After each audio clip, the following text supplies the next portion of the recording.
Not everything you feel belongs to you. Sit with that for a second. Because if you're used to being the steady one, that line might feel wrong. If something shifts, you react. If someone's off, you feel it. If there's pressure in the room, your body registers it before your brain does. And you tell yourself that's just caring, but caring and carrying are not the same thing. Somewhere along the line, handling things turned into absorbing things, and that is heavier than it looks. When you're reliable, people lean. When you're calm, people settle. When you're capable, people assume you can take more. And most of the time you can. But what I'm questioning lately is how much of what I feel in a day actually started with me. Not the tasks, not the responsibilities, the emotional weight, the tone shifts, the tension, the atmosphere.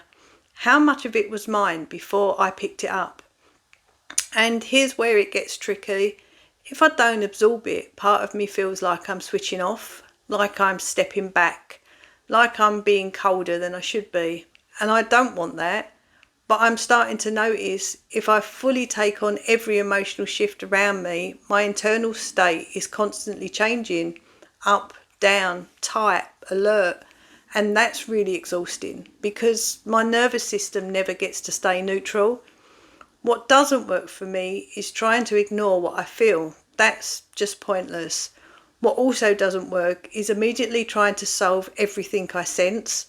That just builds pressure.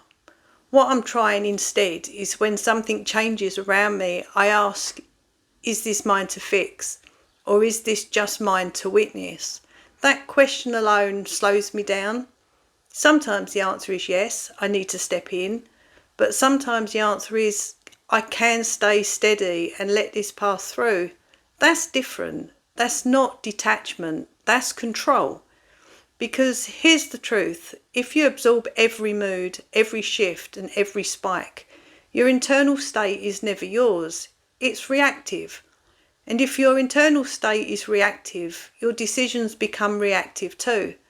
When you're reactive internally, even if you look calm on the outside, you're still operating from someone else's energy. And that's subtle. You can be composed, you can be capable, you can be handling everything and still not be grounded in yourself.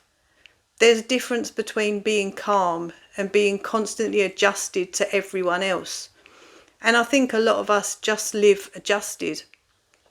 We're adjusted to moods, we're adjusted to tension, adjusted to expectations, adjusted to what might happen next. And that's not weakness, it's awareness. But awareness without boundaries turns into absorption. And here's something else I've realised. When I absorb everything, I don't actually leave space for other people to manage their own emotions. I step in too quickly, I smooth too quickly, I stabilise too quickly. And sometimes that is needed, but sometimes I'm just uncomfortable with discomfort. There's a difference. If someone feels anxious and I instantly take it into my body, then I'm no longer steady, I'm matching. And matching doesn't calm a situation, it doubles it. That's uncomfortable to admit because it feels like if I don't feel it with them, I'm not supporting properly. But maybe support doesn't mean synchronising anxiety. Maybe it means staying steady while it passes. And this isn't about becoming distant, it's about not losing your centre. Because if you lose your centre all day long, you don't even know what your own baseline feels like. You just feel like you're managing waves, and waves are fine, but you don't want to become the wave. I'm not saying this is easy. For me, it's automatic. My body reacts before I choose. But even catching it once, just once in a day, changes something. It gives me a second of choice. And that second matters because that second is the difference between default and deliberate. And if you stack enough deliberate moments, your baseline changes. That's where pattern repeats. That's where you feel drained without knowing why. So I'm experimenting, not with caring less, but with holding my ground internally. feeling something without letting it take over, responding without inheriting. And I won't pretend I'm good at it yet, but even small wins, even a few moments where I stay steady instead of merging, changes the feel of my day. So here's a question for you. If you stopped absorbing everything by default, who would you be? Would you be calmer? Would you be clearer? Would you be less tired? Or would you just be unfamiliar? Because sometimes we don't change patterns, not because they're good, but because they feel normal.